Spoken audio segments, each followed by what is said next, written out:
سوال نمبر 1، امام حسین علیہ السلام کی تواضع کا کیا واقعہ ہے؟ سوال نمبر 2، امام حسین علیہ السلام نے فقراء کے ساتھ کس طرح کا برتاؤ کیا؟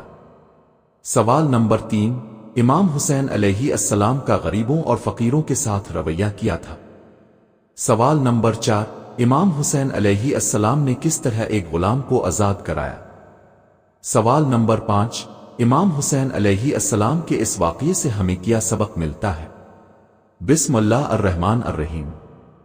السلام علیکم محترم ناظرین، آج ہم امام حسین علیہ السلام کی عظمت اور ان کے بے مثال اخلاق کے کچھ روشن پہلو بیان کریں گے۔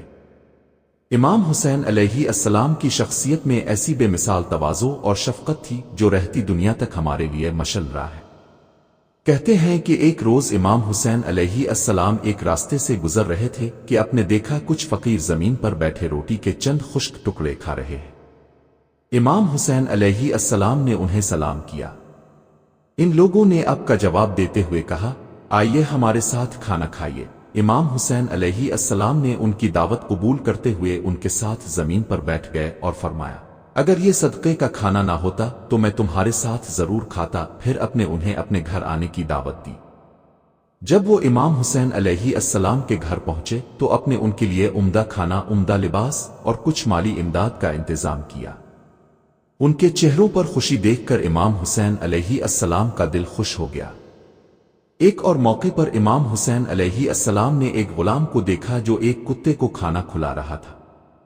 امام حسین علیہ السلام نے اس سے اس عمل کا سبب پوچھا تو اس نے جواب دیا، میں غمگین ہوں، یہودی کا غلام ہوں اور آزادی چاہتا ہوں۔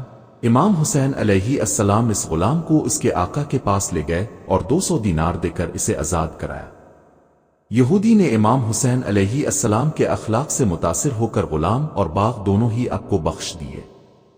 امام حسین علیہ السلام نے غلام کو آزاد کر دیا اور وہ باغ و دینار بھی اسے دے دیے۔ اس اخلاقی برتری کو دیکھتے ہوئے یہودی اور اس کی بیوی نے اسلام قبول کر لیا۔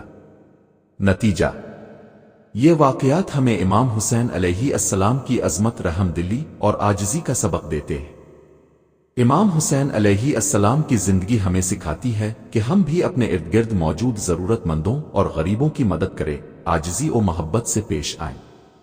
اللہ ہمیں امام حسین علیہ السلام کے نقش قدم پر چلنے کی توفیق عطا فرمائے۔ آمین۔